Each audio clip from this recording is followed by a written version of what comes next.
හරි හැමෝම පිළිගන්නවා එහෙනම් අද ට්‍රේඩින් ඒජ් වෙතින් ගේන මේ දේශනයට මුලින්ම කියන්න ඕනේ දේශනයේ අවසාන වෙද්දී මේකට සම්බන්ධ වුණු හැමෝගෙම ජීවිතවලට අනිවාර්යයෙන්ම වැදගත් දේවල් රාශියක් එකතු වෙයි කියලා මම පෞද්ගලිකව හිතනවා. ඒ වගේම කියන්න ඕනේ අර පටන් ගන්න කලින් දැන් මේ දේශනේ ගොඩක් කියන්නේ අපි මේකට සම්බන්ධ වෙලා ඉන්න කට්ටිය නොදන්න කරුණු ගොඩක් දේවල් තියෙන්න පුළුවන්. එතකොට මම ඉල්ලන දෙයක් තමයි පුළුවන් නම් පොතකුයි පෑනකුයි අරගෙන මේකේ තියෙන වැදගත්ම කරුණු පුළුවන් නම් සටහනක් දාගන්න. ඒක අනිවාර්යෙන් මේ දැන් මේ වැඩසටහනේ ගන්න පුළුවන් දේ තියෙනවනේ. ඒකේ ඵලදායීතාවය අනිවාර්යෙන්ම වැඩි වෙයි. ඒ දේ කරන්න පුළුවන් නම්. හරි ඒ වගේම කියන්න ඕනේ ගැටලු මොනවා හරි සහ දේශනේ සම්බන්ධ මොනවා හරි ගැටලුවක් තියෙනවා මම සාකච්ඡා කරන දේවල් වල දැන් අපේ මේක Facebook එකේ live යනවනේ වීඩියෝ එක. ඊට යටින් කමෙන්ට් සෙක්ෂන් එකක් ඇති කමෙන්ට් එකක් දාලා අහන්න පුළුවන් මොන හරි තියෙන ප්‍රශ්න තියෙනවනම්. එතකොට ඒ විදිහට මොන හරි ප්‍රශ්නයක් තියෙනවනම් ඒ ආකාරයෙන් අහන්න. එතකොට මම මේ දේශනේ අවසානයේදී මට පුළුවන් ඒ chat එක බලලා ඒකේ තියෙන මොන හරි ගැටලු තියෙනවනම් ඒවට උත්තර දෙන්න. හරි එතකොට මෙතනදී අද මූලිකවම මම මාතෘකා 8ක් ඔස්සේ මේ සාකච්ඡාව කරගෙන යනවා. හරි මෙතන මම දාලා තිනවා අද සාකච්ඡා කරන ප්‍රධානම මාතෘකා 8. මෙතනදී මම මුලින්ම ආයෝජනයක් කියන්නේ මොකක්ද කියන කාරණාව පැහැදිලි කරනවා.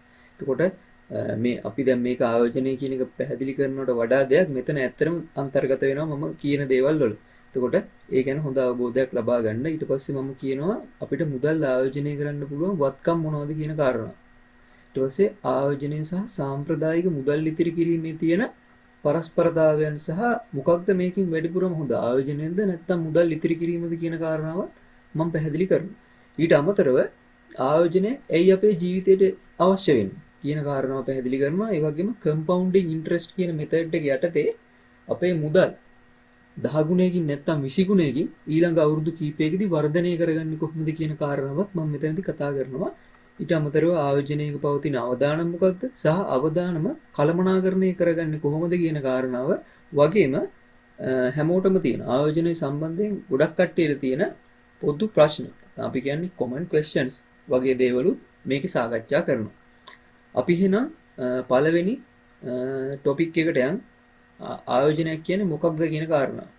මම මෙතනින් දාලා තියෙනවා අනාගතයේ යම් අවස්ථාවක වටිනාකම් වැඩිවීම මගින් ආදායමක් උපයාගත හැකි වේයයි අරමුණින් යම් වත්කමක හෝ භාණ්ඩයක තම මුදල් යෙදවීම ආයෝජනයක් ලෙස හඳුන්වනවා.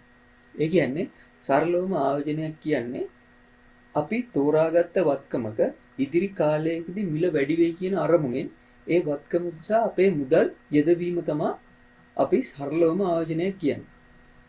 මේක තවදුරටත් සරලවම පැහැදිලි කරුවොත් අපි හිතමුකෝ දැන් ලංකාවේ ආනයනය කරන්න බැරි වෙන්න දැන් නීති සකස් කරලා තියෙනවා. එතකොට දැන් වාහන වගේ දේවල් දැන් ආනයනය සීමා කරලා තියෙනවා. එතකොට මොකද්ද වෙන්නේ ඉස්සරහ කාලේදී බොහෝ විට දැන් මේ වෙද්දිනුත් වෙලා තියෙන්නේ වාහන මිල ඉහළ යනවා. එතකොට කවුරු හරි හොඳ බුද්ධිමත් ආයෝජකයෙක් දකිනවා මේ කාරණාව හේතු කරගෙන ඉදිරි කාලේදී මිල වැඩි වෙන්න පුළුවන් වාහනවල. එතකොට මංගාව තියෙන මුදලින් යම්කිසි ප්‍රමාණයක් මම මේ වත්කමේ ආයෝජනය කරලා මට පුළුවන් ඉදිරි කාලේ මේ අද මිලට ගත්ත වාහනේ තව අවුරුද්දකින් තව ලක්ෂයක් දෙකක් නැත්නම් 3-4ක් වැඩිපුර ආගයකට ලාභයක් තියාගෙන විකුණන්න කියලා. අන්න ඕක තමයි සරලවම ආයෝජනයක් කියන්නේ. හරි. එතකොට ආයෝජනයේ ප්‍රධාන ආකාර දෙකකට බෙදා වෙන් කරනවා. එකක් තමයි කෙටි කාලින ආයෝජනය, අනිත් එක දීර්ඝ කාලින ආයෝජනය. කෙටි කාලින ආයෝජනය කියන්නේ සරලවම අවුරුද්දකට වඩා අඩු කාලයක් නැත්නම් මාසයක්, මාස දෙකක්, මාස 6ක් ඒ වගේ කාලයක අපි සිද්ධ කරලා ඒකෙන් ප්‍රතිලාභයක් ගන්න ආයෝජන වලට තමයි කෙටි කාලින ආයෝජන කියලා කියන්නේ. ඒ වගේම දීර්ඝ කාලින ආයෝජන ගත්තොත් දීර්ඝ කාලින ආයෝජනයක් වසර ගණනාවක් වෙන්න පුළුවන්. සමහර විට වසර 5ක්, ඊට පස්සේ වසර 10ක්, 20ක්, 30ක් වගේ දීර්ඝ කාලීනව ඒ ආයෝජනේ සිද්ධ කිරීමේ කියාව තියෙනවා.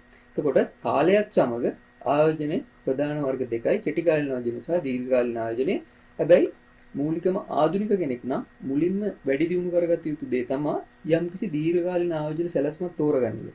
අපි හිතමු සාමාන්‍යයෙන් අවුරුදු 5ක වගේ සැලැස්මක් අපි තෝරගත්තයි කියලා. එතකොට අපි අවුරුදු 5ක කියන සැලැස්ම තෝරගෙන අපි කරන්න ඕන දේවල් පිළිවෙලට ලයිස්තුවක් සකස් කරලා. ඒ කියන්නේ අපිට අවුරුදු 5කදී අපේ ටාගට් එක මොකක්ද? අපි මොකක්ද අපිට අවශ්‍ය වෙන දේ? අවුරුදු 5 අවසානයේ අපේ මුදල් කොච්චර ප්‍රමාණයකින් වැඩි කරගන්න අපිට ඕනද කියන දේ අද අපි ප්ලෑන් කරලා ඒ වෙනුවෙන් ඒ දේවල් ආයෝජන සැලැස්ම ක්‍රියාත්මක කිරීම තමයි සිද්ධ කරන්නේ. දීර්ඝකාලීන ආයෝජනයේ සිද්ධ වෙන්නේ ඒක.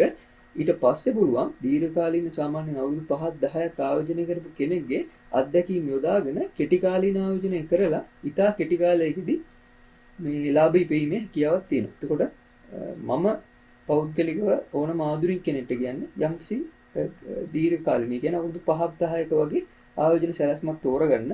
ඒකෙන් ඒක කරද්දී අපිට එනවනේ එක්ස්පීරියන්ස් එක. අපිට ඒ ආයෝජනය පිළිබඳ හොඳ දැනුමක් එනවා.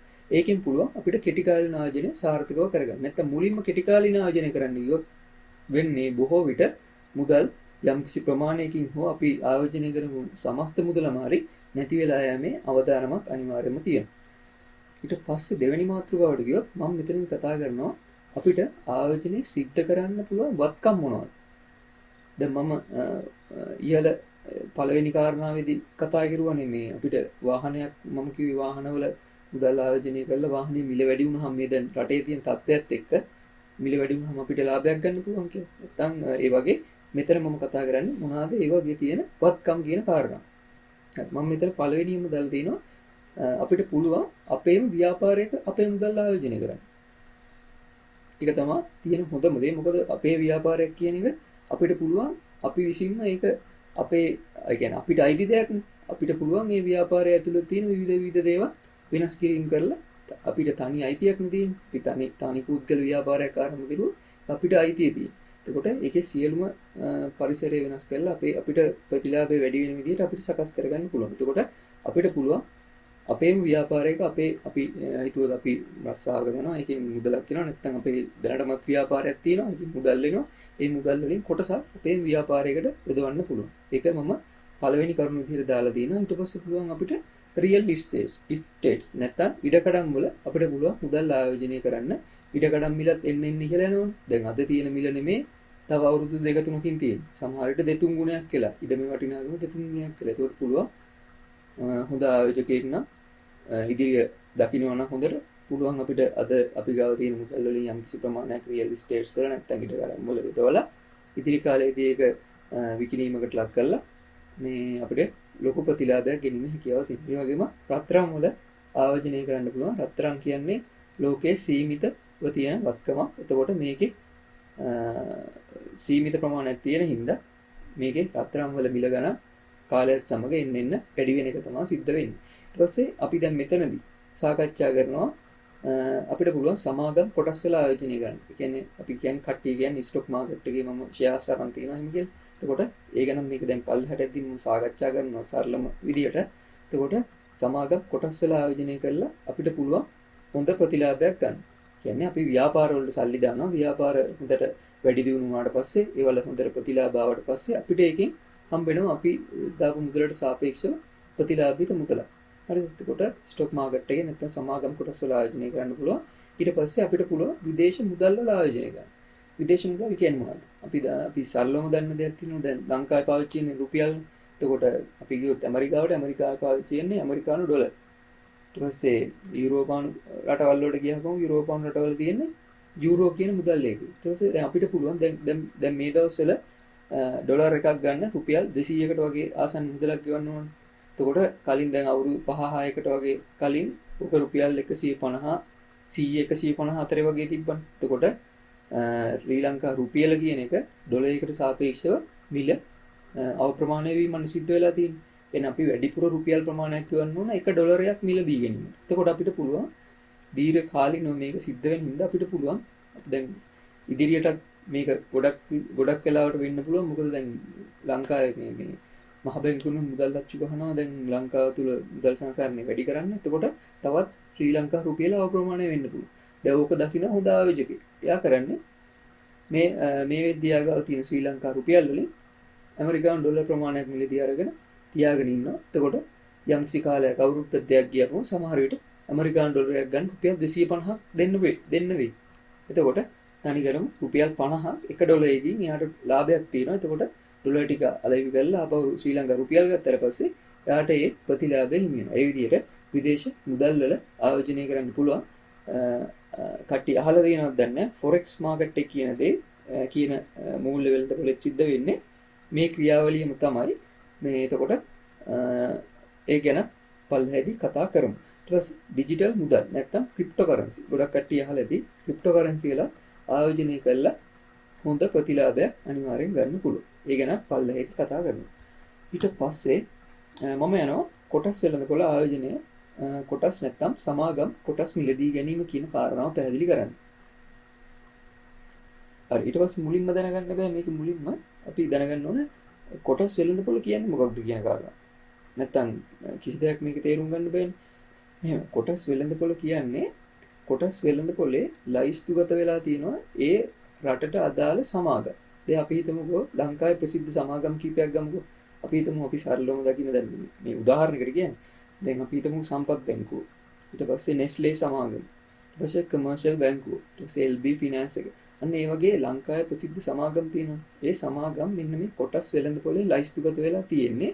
එතකොට ඕනම ආයෝජකයෙක්ට පුළුවන් කොටස් වෙළඳපොළ හරහා ගිහිල්ලා ඒ ව්‍යාපාරයට මුදල් යොදවන්න. දැන් අපි හිතමුකෝ අපිට සම්පත් බැංකුව කියන ව්‍යාපාරයේ අපිට ඕන මුදල් යොදවන්න. හරිද? ඒ කියන්නේ අපි මුදල් යොදවපුවහම වෙන්නේ ඒගොල්ලෝ අපේ මුදල් අරගෙන ඒගොල්ලන්ගේ ව්‍යාපාර තත්ත්වය වැඩි දියුණු කරගන්නවා. ඒගොල්ලෝ අපේ මුදල් අරගෙන ගිහිල්ලා දානවා වෙන ව්‍යාපාරවල. ඒගොල්ලන්ගේ තියෙන වෙන ව්‍යාපාරවල දානවා. දාපුවහම ඒගොල්ලන්ට එකෙන් ආදායමක් එනවා. ආදායමක් ආපුවහම අපි ඒගොල්ලන්ට දීපු මුදලට සරිලන්න ඒගොල්ලෝ අපිට දෙනවා ප්‍රතිලාභය.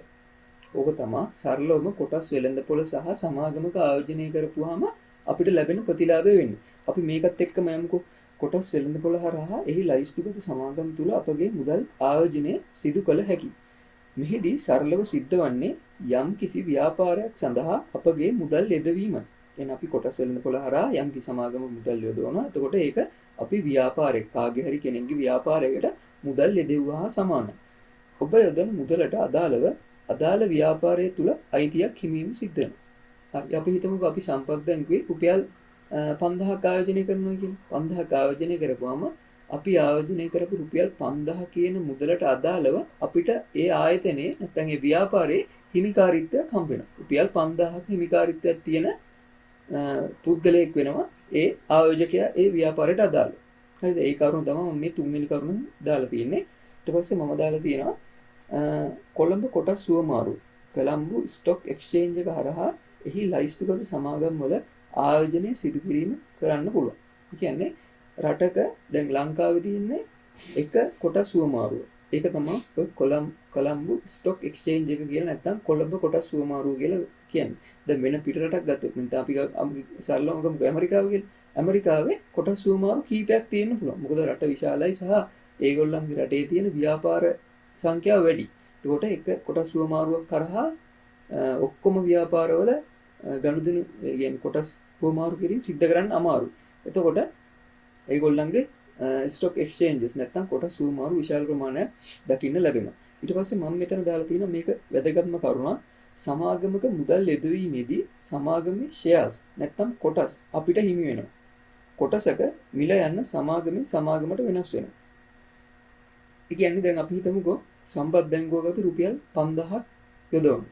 හරි 5000ක් යොදපුවාම අපිට සමාගමෙන් දෙනවා ෂෙයාර්ස් නැත්නම් කොටස් කියලා දෙයක්. හරි අපි හිතමු ඒ කියන්නේ සම්පත් බැංකුවේ කොටසක මිල රුපියල් 200යි කියලා. එතකොට අපි රුපියල් හිතමුකෝ 2000ක් ආයෝජනය කරුවා කියලා සම්පත් බැංකුවේ. එතකොට අපිට හම් වෙනවා කොටස් 10ක්. හරිද? ඒ කියන්නේ රුපියල් 200යි එක කොටසක්. එතකොට කොටස් 10ක් කොටස් අපි රුපියල් 2000ක් ආයෝජනය කරනවා. එතකොට 2000ට හරියන්න 200 කොටස් අපිට 10ක් හම් වෙනවා. හරි. ඕක තමයි ෂෙයා එකක් කියලා සරලවම කියන්නේ. එතකොට අපි ආයෝජනය කරන මුදලට සරිලන්න ඒ සමාගමේ කොටස් අපිට හිමි වෙනවා. කොටස නැවත විකිණීම මගින් අපිට ඒකේ ප්‍රතිලාභය හිමි වෙනවා. හරි. ඊට පස්සේ අපි යමු කොටස් වෙළඳපොලේ සමාගමක ආයෝජනය කරපුවාම අපේ මුදලට ප්‍රතිලාභ හම්බෙන්නේ කොහොමද කියන කාරණාවට. හරි. මම මේ ඒ කාරණාව තමයි මෙතන දාලා තියෙන්නේ. අපිට කොටස් වෙළඳපොලේ සමාගමක ආයෝජනය කෙරුවොත් විදි දෙආකාරයකට ප්‍රතිලාභ ලැබෙනවා. එක විදියක් තමයි ප්‍රාග්ධන ලාභය කියන එක. ඒ කියන්නේ නැත්තම් කැපිටල් ගේන්. මෙතනදි වෙන්නේ අපි අර කලින් උදාහරණයට නම් කලින් උදාහරණෙ මම රුපියල් 2000 සම්පත් බැංකුවේ ආයෝජනය කෙරුවා. සම්පත් බැංකුවේ එක කොටසක මිල වුණේ රුපියල් 200යි. හරි. අපි හිතමු කාලයත් එක්ක සම්පත් බැංකුව හොඳ ලාභදායී තත්ත්වයකට ඉදිරි කාලේදී එනවයි කියලා. හරි. හොඳට ඒගොල්ලන්ගේ ව්‍යාපාර කටයුතු වැඩි දියුණු කරගෙන සහ ආයෝජකයන්ට හොඳට ප්‍රතිලාභ ලබා දීලා ඒ හම්බෙන මුදලෙන් ඒ වගේ හොඳ කම්පැනියක් වුණයි කියලා සමාගමක් බවට පත් වුණයි කියලා ඉදිරි කාලේදී. හරි. එතකොට අන්න අපි මුලින්ම ගත්ත කොටසක මිල රුපියල් 200 කියන එක එන්න වැඩි වෙනවා. මොකද ආයෝජකයෝ වැඩිපුර කැමැත්තක් දක්වනවා ඒ සමාගමේ කොටස් වල තමන්ගේ මුදල් ආයෝජනය කරන්න. එතකොට රුපියල් 200ට තිබ්බ කොටසක මිල තව අවුරුද්දක් නැත්නම් දෙකක් තුනක් යද්දී සමහරට 300ක් වෙන්න පුළුවන්. එතකොට තේරෙනවා ඇති රුපියල් 200කට ගත්ත කොටස රුපියල් 300කට අපිට අලෙවි කරන්න පුළුවන් නම් අපිට ඒක කොටසකින් රුපියල් 100ක ලාභයක් තියෙනවා. අන්න ඕකට තමයි ප්‍රාග්ධන ලාභය නැත්නම් කැපිටල් ගේන් එක කියලා අපි කියන්නේ. එතකොට ওই විදිහට අපිට සමාගමක මුදල් ආයෝජනය කරපුවහම ප්‍රතිලාභ ලැබෙනවා. තව විදිහක් තමයි ලාභාංශ කියන්නේ. නැත්නම් ඩිවිඩන්ඩ්ස්. ඩිවිඩන්ඩ්ස් කියන්නේ මොකක්ද? ඩිවිඩන්ඩ්ස් කියන්නේ මෙන්න මේ වගේ දෙයක්. දැන් අපි හිතමුකෝ අපි සමාගම ඔක්කොම දේවල් අමතක කරලා අපි හිතමුකෝ අපි බැංකුවක සල්ලි ගිහිල්ලා දැම්මයි කියලා. අපි ෆික්ස් ඩිපොසිට් එකක් දානවා. අවුරුද්දට 105ක පොලි අනුපාතයක් තියෙන ෆික්ස් ඩිපොසිට් එකක් දානවා. අපි ෆික්ස් ඩිපොසිට් එකේ රුපියල් ලක්ෂයක මුදලක් ආයෝජනය කරුවයි කියමු. හරි. ආයෝජනය කරපුවම අපිට ලක්ෂයකට අදාළව 105ක් හැම අවුරුද්දකම හම්බෙනවනේ. හරි. ඒ වගේ අපි සමාගමක මුදල් ආයෝජනය කෙරුවොත් ඒ ආයෝජනය කරන මුදලට ලාභාංශ නැත්නම් ඩිවිඩන්ඩ් එක නැත්නම් පොලියක් විදියට අපිට යම්කිසි අනුපාතයකින් ඒගොල්ලෝ අපිට ප්‍රතිලාභය ගෙවනවා. දැන් අපි හිතමුකෝ රුපියල් 5000ක් නැත්නම් 2000ක් සම්පත් බැංකුවේ ආයෝජනය කෙරුවයි කියලා සම්පත් බැංකුවේ කොටස් වල ආයෝජනය කෙරුවයි කියලා. හරි. එතකොට ඒගොල්ලෝ ලාභාංශ තියෙන නැත්නම් පොලි ප්‍රතිශතයක් විදියට අපේ රුපියල් 2000ට ඊළඟ අවුරුද්දේ 8ක් 12ක් නැත්නම් කම්පැනි හොඳටම මේ ප්‍රතිලාභ ගෙන හොඳ කම්පැනියක් නම් සමහරට 15ක් වගේ අගයකට අපිට ප්‍රතිලාභ ලැබෙන්න පුළුවන්. ඒ කියන්නේ ඒගොල්ලෝ පොලියක් විදියට අපි ගෙවපු මුදලට 15ක් 12ක් 10ක් ඒ වගේ අගයකින් ඒක වෙනස් වෙන්න පුළුවන්. සමාගමක මේ ලාභාංශ කියන එක වෙනස් වෙන්න පුළුවන් ඒ සමාගමේ ක්‍රියාකාරීත්වයත් එක්ක. එතකොට ඒ අගයකින් අපිට ප්‍රතිලාභ ලැබෙනවා. එතකොට සමාගම මුදල් ආයෝජනය කරපුවාම බැංකුවක මුදල් දැම්මෝ වගේ නෙමේ ප්‍රතිලාභ දෙආකාරයකින් හම්බෙනවා. එකක් තමයි මේ කැපිටල් ගේන් නැත්නම් ප්‍රාග්ධන ලාභේ නැත්නම් ලාභාංශ නැත්නම් අපි කියනවා ඩිවිඩන්ඩ්ස් විදියට අපිට ප්‍රතිලාභ දෙආකාරයකින් හම්බෙනවා. හරි. එතකොට කොටස් වල පොලේ මූලිකම ওই කරුණු ටික තමයි කියන්න තියෙන්නේ. එතකොට මෙතනින් යම්කිසි මූලික අවබෝධයක් ලැබෙන්නේ නැති කියලා මම හිතනවා. ඊට පස්සේ මම යනවා ක්‍රිප්ටෝ කරන්සි නැත්නම් ඩිජිටල් මුදල් කියන දේ පැහැදිලි කරන්න. හරි. අපි යමුකෝ ස්ලයිඩ් එකට. හරි. මම මෙතනදී කතා කරනවා අපි මේකත් එක්කම යමු. සාමාන්‍ය ජීවිතයේ අප දකින භෞතික මුදල් ලෙසම ඩිජිටල් වශයෙන් පවතින මුදල් ක්‍රිප්ටෝ කරන්සි ලෙස හැඳින්වෙනවා. භෞතිකව ස්පර්ශ කරන්න බෑ. ඒ කියන්නේ දැන් මොකද්ද මේ ක්‍රිප්ටෝ කරන්සි එකක් කියන්නේ? ගොඩක් කට්ටිය දන්නෙත් නැහැ. ගොඩක් කට්ටිය වැරදි විදිහට තමයි හිතාගෙන ඉන්නේ. ඒකත් මම මේකේ පල්ලෙහාට දින් කතා කරනවා. ඩිජිටල් කියන්නේ ක්‍රිප්ටෝ කරන්සි එකක්. නැත්නම් ඩිජිටල් මුදලක් කියන්නේ භෞතිකව දැන් පවතින මුදල් තියෙනවානේ. අපි කියමුකෝ ශ්‍රී ලංකා රුපියල්, ඩොලර් එක, යූරෝ එක, ජපාන් යෙන්. ඒ වගේ දේවල් අපිට භෞතිකව අපිට ස්පර්ශ කරන්න පුළුවන් අපේ ගනුදෙනු වලට දාගන්න. ඔකේ භෞතිකව තියෙන මුදල් ඒකක තියෙනවා. මේක ක්‍රිප්ටෝ කරන්සි එක කියන්නේ ඩිජිටල් මේ වශයෙන් තියෙන මුදල් ඒකක. මේකට හැබැයි වටිනාකමක් තියෙනවා අර අපේ සාමාන්‍ය මුදල් වලට වගේම. හරි. මම මෙතන දෙවෙනි කාරණේ විදිහට දාලා තියෙනවා ඉලෙක්ට්‍රොනික ආකාරයකට ගබඩා කිරීම, හුවමාරු කිරීම සිද්ධ වෙනවා. ඒ කියන්නේ දැන් අපි සාමාන්‍ය මුදල් අපිට පුළුවන් ගනුදෙනු සඳහා කෙලින්ම පාවිච්චි කරන්න. දැන් මේවා පාවිච්චි කරන්න පුළුවන් අපිට ඉලෙක්ට්‍රොනිකව. මේවා ගබඩා කරන්නෙත් ඉලෙක්ට්‍රොනිකව, ඊට පස්සේ හුවමාරු කරන්නෙත් ඉලෙක්ට්‍රොනිකව. සෑම දෙයක්ම සිද්ධ වෙන්නේ මේ ඩිජිටල් මුදල් නැත්නම් ක්‍රිප්ටෝ කරන්සි ඉලෙක්ට්‍රොනික මාධ්‍ය උපයෝගී කරගෙන. හරි. එතකොට වටිනාකම සාමාන්‍ය මුදල් වලට සාපේක්ෂව ඉතා ශීඝ්‍රයෙන් උච්චාවචන වෙනවා. ඒ කියන්නේ අපි හිතමුකෝ ඩොලර් එකට සාපේක්ෂව මේ ක්‍රිප්ටෝ මුදල් වල වටිනාකම දැන් පසුගිය කාලෙදී ඉතා විශාල වශයෙන් ශීඝ්‍රයෙන් මේ උච්චාවචන වුණා වගේම ශීඝ්‍රයෙන් වැඩි වුණා. හරි. එතකොට ඒ කාරණාව තමයි මම මේ තුන්වෙනි කාරණාව විදිහට දාලා තියෙන්නේ. ඊට පස්සේ සාමාන්‍ය මුදල් මෙන්ම ගනුදෙනු සඳහා භාවිතා කිරීම, ඉතුරුම් ලෙස පවත්වා ගැනීම, ණය වශයෙන් ලබා ගැනීම වැනි සියලුම ක්‍රියාකාරකම් සිදු කළ හැකි වෙනවා. ඒ කියන්නේ අපිට සාමාන්‍ය මුදල් අපිට පුළුවන් බැංකුවක ගිහිල්ලා අපිට පුළුවන් ඩිපොසිට් එකක් ගන්න පුළුවන්. ඒ වගේම ගනුදෙනු සඳහා යොදා ගන්න පුළුවන්. ඒ වගේම අපිට පුළුවන් බැංකුවකින් ණයක් විදිහට ඒ මුදල් ලබා ගන්න පුළුවන්. ඒ වගේම ක්‍රිප්ටෝකරන්සි කියන දේ නැත්නම් ඩිජිටල් මුදල් කියන දේ අපිට පුළුවන් ගනුදෙනු සඳහා ඉතුරුම් සඳහා වගේම ණය විදිහට ලබා ගන්න සියලුම සාමාන්‍ය මුදල් වල කරන්න පුළුවන් සෑම දෙයක්ම මේ ක්‍රිප්ටෝකරන්සි වල කරන්න පුළුවන් මේ වෙද්දී. හරි. ඊට පස්සේ ක්‍රිප්ටෝකරන්සි යන යම් කිසි පිරමීඩ ක්‍රමයක් හෝ මූල්‍ය වංචාවක් නොවේ. අපි මූලිකම ගත්ත ගොඩක් කට්ටිය හිතන් ඉන්නේ ක්‍රිප්ටෝකරන්සි කියන්නේ මොකක් හරි පිරමීඩ ක්‍රමයක්ද? නැත්තම් මේක මොකක් හරි අපේ මුදල් වංචා කරන දෙයක්ද? එහෙම කිසි දෙයක් නෙමෙයි. මේක ලංකාවට මේ මතය ආවේ අපි දැක්කා ගිය අවුරුද්ද වගේ කාලේ මේ යම් කිසි ක්‍රිප්ටෝ කරන්සි එක මේ පිරමීඩ ක්‍රමයක් ඔස්සේ ඒගොල්ලෝ ඒක ව්‍යාප්ත කෙරුවා. එතකොට මිනිස්සු දන්නේ නැහැ ඇත්තටම ක්‍රිප්ටෝ කරන්සි කියන්නේ මොකක්ද කියලා. ඒගොල්ලෝ දැක්කේ අරක. ඒගොල්ලෝ දැක්කේ ක්‍රිප්ටෝ කරන්සි එකක් තිබ්බා. ඒක පිරමීඩ ක්‍රමයක් ඔස්සේ විශාල වශයෙන් කට්ටිය අතර සංසරණය වුණා. ගොඩාක් කට්ටිය සල්ලි හොයාගත්තා. ඒ වගේම ගොඩාක් කට්ටිය මුදල් නැති කරගත්තා. ඒ වගේ දෙයක් මේ දැක්කේ. එතකොට මිනිස්සු හිතුවා ක්‍රිප්ටෝ කරන්සි කියන්නේ මේ යම් කිසි පිරමීඩ ක්‍රමයක් නැත්තම් මූල්‍ය වංචාවක් කියලා. හැබැයි මේක කිසිම මූල්‍ය වංචාවකත් පිරමීඩ ක්‍රමයක්වත් නෙමෙයි. මේ ගැන අර දැනුම අඩු වීම තමයි ප්‍රධානම හේතුව. ක්‍රිප්ටෝ කරන්සි කියන්නේ සාමාන්‍ය මුදල් වගේම ඩිජිටල් වශයෙන් පවතින මුදලක්.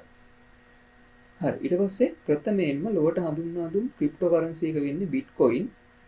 බිට්කොයින් එක වටිනාකම 2010 වර්ෂයේදී රුපියල් 100කට ආසන්න අගයක් තමයි උනේ.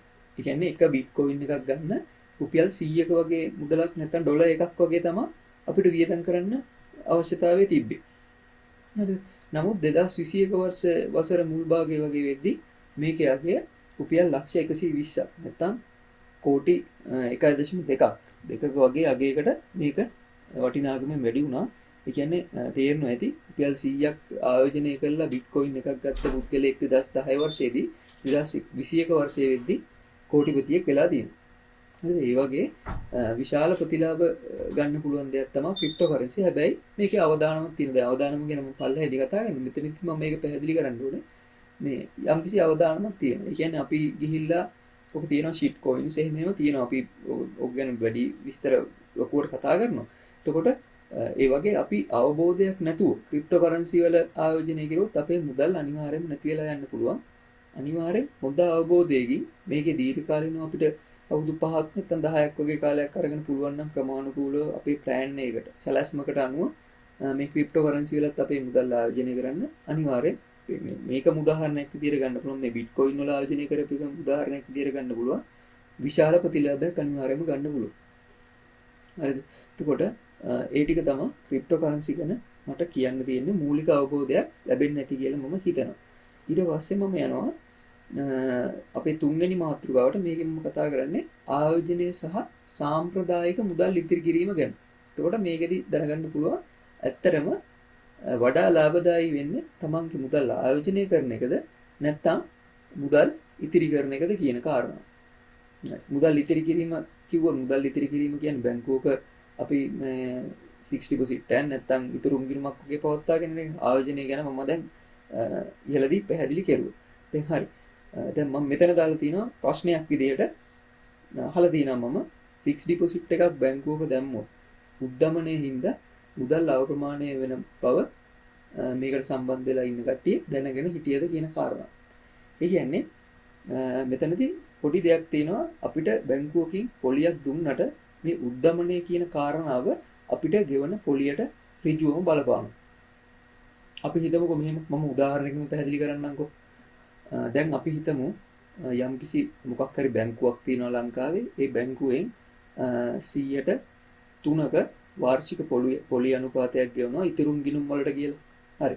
අපි ගිහිල්ලා රුපියල් ලක්ෂයක් දානවා මේ බැංකුවේ ඉතුරුම් ගිණුමක් විදියට අපිට 103යි පොලිය හම්බෙන්නේ. හැබැයි මේෙන් රටේ දැන් මම මේ දෙවෙනි කරුණ විදියට දාලා තිනවා 2020 වර්ෂයේදී උද්දමනයේ 4.6ක අගයකට වතුනා. ඒ වගේම 2021 ජූනි මාසෙ වෙද්දී ශ්‍රී ලංකාවේ උද්දමනයේ 5.2ක වගේ ඉහළ අගයකට ගිහිල්ලා තියෙනවා කියන කාරණා. හරි. දැන් අපි හිතමු අර උදාහරණයට අපි යමු. දැන් ලංකාවේ උද්දමනයේ 5.2යි. හරිද? උද්දමනය කියන්නේ මොකක්ද? දැන් ඊළඟ ප්‍රශ්නයක් කියනවා උද්දමනය කියන්නේ මොකක්ද කියලා. උද්දමනය කියන්නේ සරලවම කාලයත් එක්ක අදාළ මුදල් ඒකකයේ මිලදී ගැනීමේ හැකියාව පහත වැටීම. ඒ කියන්නේ උද්දමනය වැඩි වෙනවා කියන්නේ ක්‍රමානුකූලව ඒ රටේ අපි යම්කිසි භාණ්ඩයකට හෝ සේවාවකට ගෙවන්න වෙන මිල ගණන් වැඩි වෙනවා. දැන් අපිට මේ පසුගිය මාස කීපෙම බැලුවට පස්සේ අපිට පෙවුණා සාමාන්‍යයෙන් කඩේකට ගිහිල්ලා බඩු ගන්න කෙනෙක් නම් තේරෙන්නේ නැති මාස දෙකකට විතර කලින් ගත්ත භාණ්ඩයක මිල නෙමෙයි දැන් මේ වෙද්දි. සමහරට රුපියල් 10 15කින් වැඩි වෙනවා. හරිද? ඕක තමයි සරලවම උද්දමනය කියන්නේ. උද්දමන ප්‍රතිශතය වැඩි වෙන්න ඒ මුදලට තියෙන මිලදී ගැනීමේ හැකියාව පහත වැටෙනවා. ඒ කියන්නේ අපි ගාව රුපියල් ගිය මාස දෙකකට කලින් රුපියල් 1000කට ගත්ත බඩු ප්‍රමාණය අපිට මේ මාසෙ වෙද්දී රුපියල් 1000ක් දීලා ගන්න බෑ. ඕක තමයි සරලවම උද්දමනය කියලා කියන්නේ. හරිද? එතකොට අපිට බැංකුවකින් වාර්ෂික පොලියක් විතර 3ක් දෙනවයි කියලා හිතමු. හැබැයි උද්දමන අනුපාතය තියෙනවා 5.2කට. 5.2ක් උද්දමන අනුපාතය තියෙනවා. එතකොට 5.2න් 3ක් කියන අගේ අඩු කරුවට පස්සේ අපිට එනවා 2.2ක්.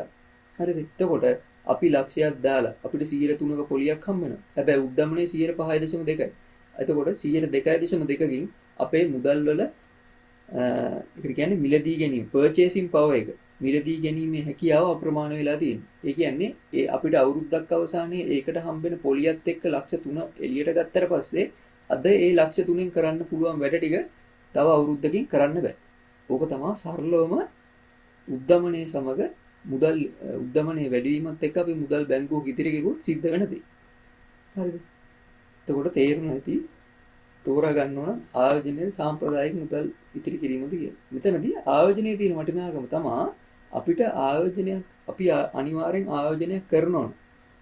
අනිවාර්යෙන්ම 100ට අඩුම තරමින් මේ උද්දමන අනුපාතයට වඩා වැඩි ආයෝජනයකට අපි යන්න ඕන. ඒ කියන්නේ බැංකුවක සල්ලි දැම්මා. හරි අපි හිතමුකෝ බැංකුවකම සල්ලි දානවා කියලා. බැංකුවකම සල්ලි දාලා ඒකෙන් ප්‍රතිලාභයක් ගන්න ඕන නම් අනිවාර්යෙන් දැන් මේ වෙද්දි උද්දමන අනුපාතය 5.2යිනේ 5.2කට වඩා වැඩි අගයකට දානවා. ඒ කියන්නේ 106ක් දැම්මොත් 0.8කින් මේ අපේ මුදල් වර්ධනය වෙනවා. නැත්තම් 5.2කට වඩා අඩු පොලි අනුපාතයකට දැම්මයි කියන්නේ මුදල් අනිවාර්යෙන්ම අපේ මුදල් අපි ආයෝජනය කරපු නැත්තම් අපි ඩිපොසිට් කරපු මුදලේ ප්‍රමාණය අවප්‍රමාණය වීම විතරයි සිද්ධ වෙන්නේ. හරිද?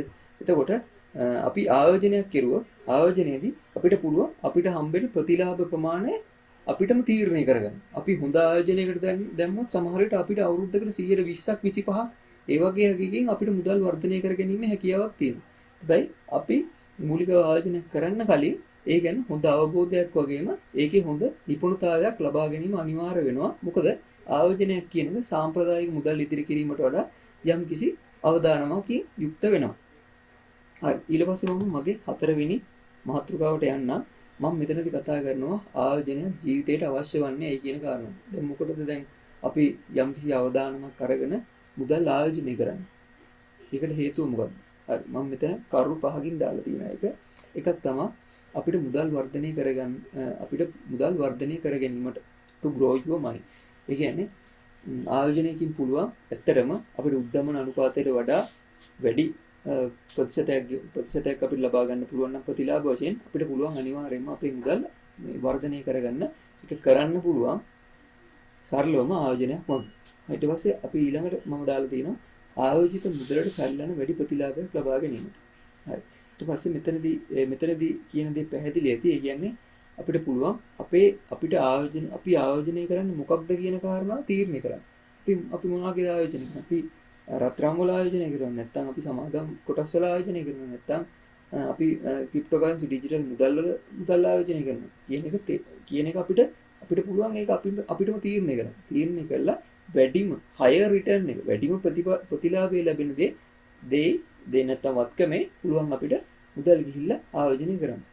අනිත් එක තමයි මූල්‍ය නිදහස ලබා ගැනීම. කියන්නේ financial freedom. ෆයිනෑන්ෂියල් ෆ්‍රීඩම් ගැන කිව්වොත් ෆයිනෑන්ෂියල් ෆ්‍රීඩම් කියන්නේ සරලවම අපිට පුළුවන් වෙන්න ඕනේ කඩේකට ගියොත් නැත්නම් අපිට අවශ්‍ය කරන දෙයක් ඕන වුණොත් අපිට පුළුවන් වෙන්න ඕන කිසි දෙයක් නොහිතා ඒ දේ ලබා ගැනීම හැකියාව. ඕක තමයි ලොකුවට විස්තර කරන්න පුළුවන් මූල්‍ය නිදහස කියන්නේ මොකක්ද කියලා. අර සරලවම සාමාන්‍ය විදිහටම කියනවා ඕක තමයි මූල්‍ය නිදහස වෙන්නේ. අපිට පුළුවන් ආයෝජනයක් කරලා කිසි කාලයකට යම් කිසි අර කලින් කිව්වා වගේ යම් කිසි කාල සීමාවක් තෝරගෙන හොඳ ආයෝජනයක් කරන්න පුළුවන් නම් අපිට කෙටි කාලයකින් පුළුවන් මේ ෆයිනෑන්ෂියල් ෆ්‍රීඩම් නැත්තම් මූල්‍ය නිදහස මුදල් පිළිබඳ කිසි ප්‍රශ්නයක් නැහැ කියන දේ වෙනුවෙන් දේ අපේ ජීවිතවල ලබා ගැනීම කියාව තියෙනවා අනිවාර්යයෙන්ම. ඊට පස්සේ මම මෙතන ලියලා තියෙනවා to build a passive income. ඒ කියන්නේ passive income එක. මොකක්ද මේ passive income එක? ඒකත් මම පැහැදිලි කරන්නම්කෝ. income වර්ග ප්‍රධාන වශයෙන් දෙකක් තියෙනවා. ඒ කියන්නේ අපිට මුදල් ලැබෙන විදි ප්‍රධාන වශයෙන් දෙකක් දක්වලා තියෙනවා. එකක් තමයි active income කියන්නේ. අනිත් එක තමයි මම මෙතන දක්වලා තියෙන passive income කියන එක. මොකක්ද active income එක කියන්නේ? active income එකක් කියන්නේ සාරලොම ජොබ් එකක්. අපි වැඩ කරන්න ඕන. වැඩ කරපුවාම අපිට හම්බ වෙනවා මුදල්. ඒකට තමයි active income එක කියන්නේ. කියන්නේ අපි රස්සාවකට ගියයි කියමු. රස්සාවකට අපි අනිවාර්යයෙන්ම යන්න ඕන. අපි ගිහිල්ලා වැඩ කරන්න ඕන. එතකොට තමයි අපිට මාසේ අවසානයේදී මුදල් ලැබෙන්නේ. හරිද? ඒක තමයි active income එක කියන්නේ. ඊට පස්සේ passive income එක කියන්නේ අපි වැඩ කරන්නේ ව්‍යාපාරයේ හෝ අපි මුදල් යොදවලා තියෙන වත්කම අපි වෙනුවෙන් වැඩ කරනවා. අපි වෙනුවෙන් වැඩ කරලා අපිට ගේන ප්‍රතිලාභය. අපි මුකුත්ම කරන්නේ. අපි පුටුවක වාඩි වෙලා හිටියත් නැත්නම් අපි වෙන වැඩක් කරුවා අපිට passive income කියන එකෙන් දිනපතා නැත්නම් මාසිකව යම්කිසි මුදලක් එකතු වීම තමයි සිද්ධ වෙන්නේ. එතකොට අපි බුද්ධිමත්ව හිතන්න ඕනේ අපි මම active income එක නැති කරගෙන passive income හදන්න කියලා නෙමෙයි කියන්නේ. මම කියන්නේ active income එක අනිවාර්යයෙන්ම පවත්වාගෙන යන්න රස්සාවක් කියන එක නැත්නම් තමන්ගේ ව්‍යාපාරයක් කියන එක අනිවාර්යයෙන්ම ඕනේ. ඒකෙන් අපි එන මුදලේ යම්කිසි ප්‍රමාණයක් ආයෝජනය කරලා අපි සාමාන්‍යයෙන් අපේ ඉස්සරහා ජීවිතයේ අවුරුදු 10 15 වගේ කාලෙදී අපි හදා ගන්න ඕන මේ පැසිව් ඉන්කම් එක කියන එක. කියන්නේ අපිට හැමදාම රස්සාවක් කරලා එහෙම ඉන්න බෑනේ. අපිට මේක කරලා අතර වෙලා අපේ ජීවිතේ ඉස්සරහට ගෙනියන්න කාලයක් වෙනවා. ඒ කාලෙදී අපි අනිවාර්යයෙන්ම මේ පැසිව් ඉන්කම් එකක් කියන එක අනිවාර්යයෙන්ම හදාගෙන තියාගන්න ඕනේ. එතකොට අපිට ආයෝජනයකින් පුළුවන් මේ පැසිව් ඉන්කම් එකක් කියන එක හදාගන්න. හරි. එතකොට ඒ කියන තමයි උතන දක්වලා තිබ්බේ. අනිත් එක තමයි උතන තව විශේෂ කාරණයක් කියන්න තියෙනවා. දැන් මේ කොරෝනා සමය ආවනේ ගිය අවුරුද්දේ. එතකොට ඒකෙදි ගොඩක් මුනේ මොකක්ද? ගොඩක් මුනේ ඔය ඇක්ටිව් ඉන්කම් නැත්තම් ජොබ් කරන කට්ටියගේ රස්සාවල් නැති වෙලා ගියා. වගේ විශාල ප්‍රශ්න වලට ඊට පස්සේ ඒගොල්ලන්ට පඩි නැති වෙලා ගියා. වගේ ගොඩාක් ප්‍රශ්න ආවනේ. හැබැයි මේ පැසිව් ඉන්කම් තිබ්බ කට්ටියට මොකද උනේ? බිස්නස් වල ආයෝජනය කළා. ඊට පස්සේ වෙනත් මොනාහරි වත්කම් වල ආයෝජනය කළා තිබ්බ කට්ටියට මොකද උනේ? ඒගොල්ලන්ට ආපු ඉන්කම් එක කවදාවත් අඩු වෙන්නේ නැහැ. දිගටම දීර්ඝකාලීනව ඒගොල්ලන්ට එන ප්‍රමාණය ක්‍රමානුකූලව වැඩි වෙච්ච එක විතරයි වුනේ. මොකද කොරෝනා නැත්තම් මොකක් හරි ග්ලෝබල් ක්‍රයිසිස් එක ගෝලීය වශයෙන් යන මොකක් හරි හේතුවකින්ද ආර්ථිකමය වශයෙන් කඩා වැටුණොත් ආර්ථික වැඩියෙන්ම පෝසත් වෙන්නේ උඩම ලෙවල් වල ඉන්න මිනිස්සු. ඒ කියන්නේ මධ්‍යම පාන්තික හෝ දුප්පත් පවුල් වල ඉන්න මිනිස්සු තවදුරටත් පල්ලෙහාට වැටෙනවා. උඩම බිස්නස් කරන නැත්තම් උඩම ව්‍යාපාර තත්ත්වයේ ඉන්න උතම අපි කියන්නේ උතම බුද්ධිමත් මිනිස්සු ආයෝජනය කරලා ඉන්න මිනිස්සු තව තවත් පෝසත් වෙන එක තමයි වෙන්නේ. හරිද? එතකොට ඇක්ටිව් ඉන්කම් එකක් තියෙන ගම පැසිව් ඉන්කම් එකක් හදාගන්න පුළුවන් නම් ටික කාලයක් අරගෙන අවුරුදු 5ක් හෝ 10ක් හෝ අරගෙන අපිට ඒක දීර්ඝකාලීනව අපේ ජීවිතේට වාසියක් මිස අවාසියක් නම් වෙන්නේ නැහැ. ඊට පස්සේ ආයෝජනයකින් පුළුවන් අපිට මම මෙතන දාලා තියෙනවා යම් කිසි කාලයක් පදනම් කරගනිමින් තම හෝ පවුලේ අයවලු සඳහා වටිනා අරමුදලක් ගොඩනැගීමට මේකෙදි පුළුවන්. ඒ කියන්නේ ආයෝජනයක් කරලා පුළුවන් තමන්ගේ දරුවන්ට නැත්නම් තමන්ගේ පවුලේ ඉන්න කට්ටියට අරමුදල ගොඩනගා ගැනීමේ හැකියාව පවතිනවා. හරියට මේ තමන්ගේ මුදල් පියන් මැනේජ් කරලා හොඳ ආයෝජනයක මුදල් ලැබෙව්වොත්. හරි. ඊට පස්සේ මම මෙන්න මේ පස්වෙනි කාරණා කම්පවුන්ඩින් ඉන්ටරෙස්ට් කියන කාරණාවට යනවා. මම මෙතනින් ආයෙත් ප්‍රශ්නයක් අහලා තිනවා. මම මේ ප්‍රශ්නය කියවන්න යන්නේ නැහැ. මම මේක පැහැදිලි කරන්න. ඊට පස්සේ මම මෙතන අහලා තියෙන ප්‍රශ්නේ තමයි අපි මූලික ආයෝජිත මුදල විදියට රුපියල් ලක්ෂ 3කින් පටන් අරගෙන අපි සෑම මාසයකම රුපියල් 5000 බැගින් මේ ආයෝජනයට යොදවනවා. හැබැයි අපිට හැම අවුරුද්දකම අවුරුද්ද අවසානයේ 115ක මේ ආයෝජනයට ප්‍රතිලාභ හම්බ වෙනවා. හරි. එතකොට ලක්ෂ 3කින් පටන් ගත්ත %15ක් අපිට හම්බෙනවා අවුරුද්දට. හැබැයි අපි මේ ආයෝජනෙටම දීර්ඝ කාලිනව හැම මාසෙකම රුපියල් 5000 ගානේ මුදල් ආයෝජනය කරනවා. එතකොට මම මෙතනදී අහලා තියෙනවා අවුරුදු 20කදී වා කෝටිපතියෙක් වෙනවා කියලා ඔයා දැනගෙන හිටියද කියන කාරණා. කියන්නේ ලක්ෂ 3න් පටන් ගන්නවා හැම මාසෙකම රුපියල් 5000 ගානේ මේ ආයෝජනයට යොදවනවා 15ක ප්‍රතිලාභයක් හැම අවුරුද්දෙම මට හම්බ වෙනවා. මම මේ ක්‍රියාවලිය අවුරුදු 20ක් එක දිගට කරනවා. 20ක් එක දිගට කරපුවාම නිකම්ම මම දාපු රුපියල් ලක්ෂ 3 ලක්ෂ 110ක් වෙලා. හරි මම මේක දැන් කරලම පෙන්නනවා. මේක සාතික ඇත්ත මේක අනිවාර්යෙන් වෙනවා. ඒකට තමයි මේ කම්පවුන්ඩින් ඉන්ට්‍රස්ට් නැත්නම් සිංහලෙන් කියනවා නම් මේකට වැල් පොලිය කියලා කියන්න පුළුවන්. කියන්නේ අපි මේ මුදල් කිසි වෙලාවක එළියට ගන්නෙ නෑ. අපි ලක්ෂ 3ක් දානවා. රුපියල් 5000 ගන්න හැම මාසෙම දානවා. 15ක ප්‍රතිලාභයක් හැම අවුරුද්දෙම ලැබෙනවා. එතකොට අවුරුදු 20 දී අපේ මුදල් ප්‍රමාණය ලක්ෂ 3න් පටන් ගත්ත එක ලක්ෂ 110ක් වෙනකම් වැඩි දියුණු වෙලා තියෙනවා.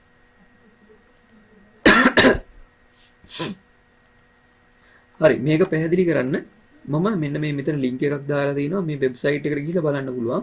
ඒකෙන් අපිට ඒ කැල්කියුලේෂන් එක නැත්තම් ඒ ගණිතමය වශයෙන් මේක සිද්ධ වෙන්නේ කොහොමද කියන කාරණාව බලා ගන්න පුළුවන්. මම මේ සයිට් එකට යනවා දැන්.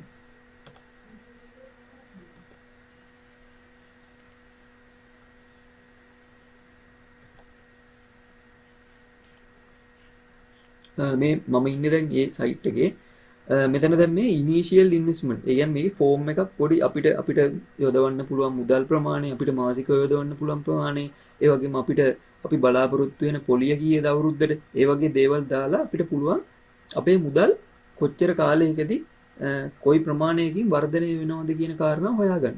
මේ පොඩි මේ සටහනට අපිට අවශ්‍ය විස්තර ටික අපිට බලාපොරොත්තු වෙන දේවල් ටික මේ ටයිප් කරන්න විතරයි වුණා. ටයිප් කරලා යට තියෙනවා කැල්කියුලේට් කියලා බටන් එක. ඒක බටන් එක එබුවට පස්සේ අපිට අපේ මුදල් වර්ධනය වෙන විදිය පෙන්වනවා. හරි මම මෙතන පටන් ගන්නවා. මම දාන්නේ රුපියල් ලක්ෂ 3ක් නේ. මම ලක්ෂ 3ක් දානවා. ඊට පස්සේ monthly contribution කියන්නේ මම මාසෙට කීයක් දාන්න බලාපොරොත්තු වෙනවද? මම කියනවා මම රුපියල් 5000 ගානේ මාසෙට දානවා. ඊට පස්සේ length of time in years ඊට මම මේක අවුරුදු 20ක් කරනවා කියලා තමයි පටන් ගන්නෙ.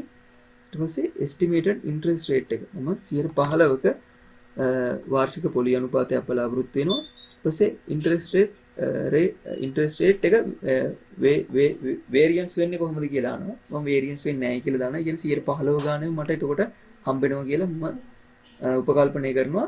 එතකොට අපි කරන්න ඕන දේ තමයි මේ 15ම interest rate එක අපිට හැම අවුරුද්දෙම හම්බෙන ආයෝජනයක් සුදුසු ආයෝජනයක අපේ මුදල් යොදවීම. මේක අපි සතු දෙයක්.